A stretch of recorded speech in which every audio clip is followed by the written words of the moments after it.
అడుగుతున్నాను.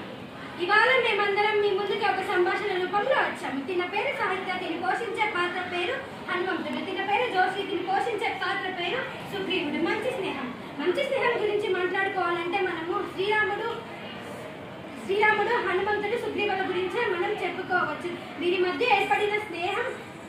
ఏర్పడిన సంభాషణ ఒక గొప్ప స్నేహానికి కారణం. వీరి మధ్య ఏర్పడిన గొప్ప స్నేహం సీతాదేవిని తీసుకురావడానికి, రావణాసుని సంహరించడానికి కారణం.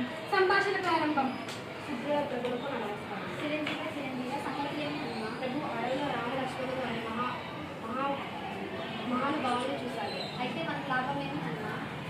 ప్రభు వారు పరాక్రమవంతులు మరియు మీకు సహాయపడతారు. వాళ్ళని సంహరించగలరా? అనుమానం లేదు ప్రభు, వారు మీరు. అయితే వారికి నాకు స్నేహాన్ని ఏర్పడు. అలాగే ప్రభు. సుగ్రీవుడు హనుమంతుడు రామలక్ష్మణుల దగ్గరికి చేరారు. సుగ్రీవ ప్రభువులు రామలక్ష్మణుడు మహావీరుడు. హనుమంతుడి మాటతో నీతో స్నేహం చేయాలనిపించింది సుగ్రీవ. అలాగే స్వామి.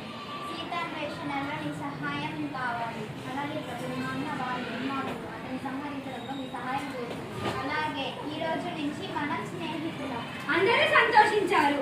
మంచి స్నేహం గురించి రాముడంత గొప్పవాడు చెప్పిన విషయం. ఈయన వేదాలను, వ్యాకరణ గ్రంథాన్ని క్షుణ్ణంగా చదివాడని తెలుస్తుంది. లేకపోతే మాటల్లో ఇంత స్పష్టత ఉండదు. తప్పులు చెప్పకుండా, తడబాటు లేకుండా సరైన స్వరంతో చెప్పదలుచుకున్న విషయాన్ని మనసుకు హత్తుకునేటట్లు చెప్పాడు. ఈయన మాటలు వింటే చంపడానికి కత్తి ఎత్తిన శత్రువుకు కూడా చేతులు రావు అని మెచ్చుకున్నాడు శ్రీరాముడు హనుమంతుణ్ణి. ఈ సంభాషణ మూలంగా మేమందరం మీకు చెప్పవలసింది ఏమనగా, మీ జీవితాలలో గొప్ప స్నేహితుడిని ఎంచుకొని మీ జీవితాలంతా సంతోషంగా ఆనందంగా గడుపుతారని కోరుకుంటున్నాం. అందరికీ